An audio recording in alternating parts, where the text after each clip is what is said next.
Assalamualaikum warahmatullahi wabarakatuh. Perkenalkan, saya Dwi Ahmad Yati, masih akan mewakili ketiga peneliti yang lain untuk menjelaskan terkait dengan penelitian yang kami lakukan, yaitu studi pemanfaatan kulit proteasa asal tanaman duri atau Calostropis nigranae dalam proses betting pada penyamakan kulit tambah. Latar belakang dari penelitian ini yaitu Banyuwangi merupakan salah satu dari kabupaten agraris terbesar di Jawa. Tentunya memiliki potensi peternakan dan pertanian yang sangat tinggi. Sisi yang lain, enzim protease itu sangat dibutuhkan dalam berbagai industri. Salah satunya ialah industri penyamakan.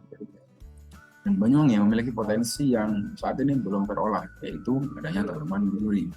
Tanaman biduri dikenal memiliki getah dengan enzim protease yang tinggi.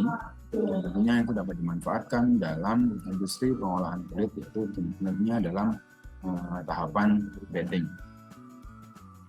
Selain itu, di Poliwangi juga memiliki pitching factory dari produk teknologi pengolahan hasil ternak. Nah, di antaranya ialah terkait dengan pengolahan kulit. Jadi, penelitian ini searah dengan jalannya TEVA, yaitu terkait dengan pengolahan kulit. Samping ini adalah contoh dari tanaman biduri. Metode penelitian yang dilakukan, rancangan yang digunakan adalah rancangan acak lengkap pola selera dengan 5 perlakuan, yaitu perlakuannya ialah persentase penggunaan enzim biduri dengan 3 ulangan. Rancangan dapat dilihat pada tabel di bawah, 3 ulangan dengan 5 perlakuan. Perlakuannya yaitu berupa kontrol, yaitu menggunakan enzim komersial ataupun kemudian 0% enzim, 1, 1,5, dan 2% enzim asal tanaman biduri.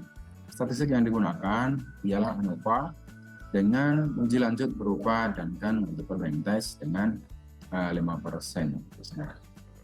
Kemudian untuk protokol penyamakan, kita gunakan protokol dengan paling sederhana, digunakan tanning agen berupa krom atau sama mineral. Di sini yang kita gunakan adalah krom.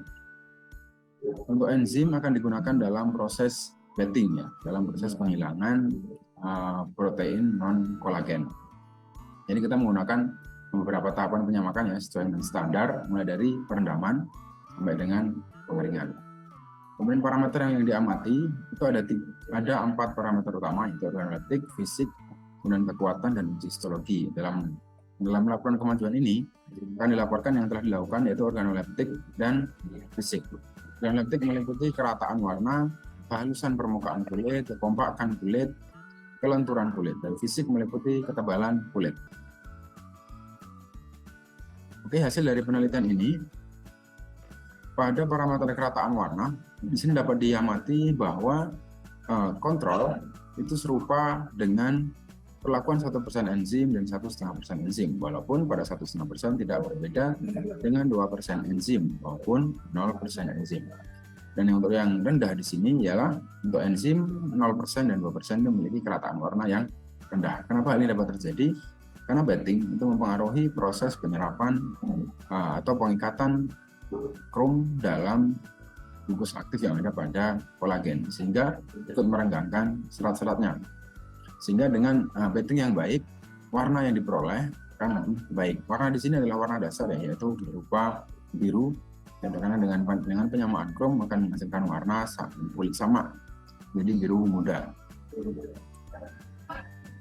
Kemudian pada parameter elastisitas, kontrol memiliki nilai yang tertinggi dan berpenyataan dengan semua perlakuan, dan disusul kemudian dengan 1% dan 1,5% enzim itu memiliki nilai yang sama, serupa ya, yang baik. Baru diikuti oleh 2% enzim, dan yang terburuk atau tidak elastis ialah pada 0% enzim. Hal ini juga memiliki alasan yang serupa, yaitu adanya enzim itu akan mengikis protein non kolagen, yang mana protein non kolagen itu akan menghasilkan tekstur yang keras saat sama ya, karena dia tidak dapat elastis setelah kering. Jadi dengan sedikitnya protein non kolagen di situ, otomatis dia akan memiliki kulit yang lebih elastis, yaitu ditunjukkan pada perlakuan kontrol maupun yang terbaik dan 1 maupun 1,5% enzim dengan kualitas yang juga elastis. Kemudian didukung juga dengan parameter kehalusan permukaan di sini.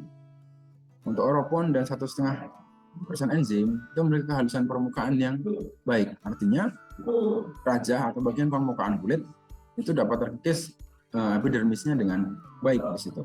Berbeda dengan 0% enzim, epidermisnya mungkin masih banyak di situ ya, sehingga jaringan tanduk yang ada di situ membuat kulit menjadi kasar. Atau yang 2% enzim, karena semakin banyak enzim di situ, justru enzim dapat mengurai, menghidrolisis kolagen yang ada di kulit. Sehingga kolagen yang ada di permukaan itu juga ikut kikis. Efeknya adalah kulit menjadi tidak rata. Kemudian fullness atau kekompakan kulit. Dapat dilihat juga di sini bahwa oropon dan 1,5 enzim itu memiliki kekompakan yang sama ya, dengan nilai yang tidak berbeda nyata. Berbeda lagi dengan 0% enzim yang dia memiliki kekompakan yang buruk di sini. Jika kekompakan di sini merupakan nilai nilai yang menggambarkan bahwa kulit tersebut tipis tetapi dia memiliki kekuatan yang baik ya. Jadi dia tidak ada jaringan seperti spon yang ada di situ atau gagal dalam proses penyamakannya. Itu yang ditunjukkan pada 0% enzim ini.